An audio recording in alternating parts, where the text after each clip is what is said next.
Updating your email address on Dropbox is a straightforward process.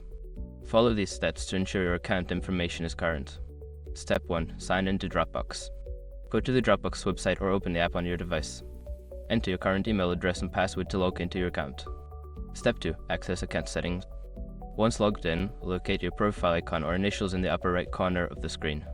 Click on it, then select Settings from the drop-down menu. Step 3. Navigate to the email section. In the Settings menu, find the General tab.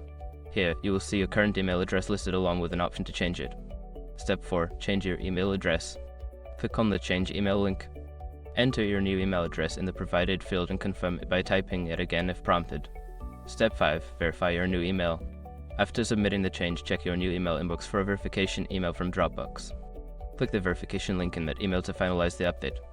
Make sure to keep your account information up to date to ensure you receive important notifications and updates from Dropbox.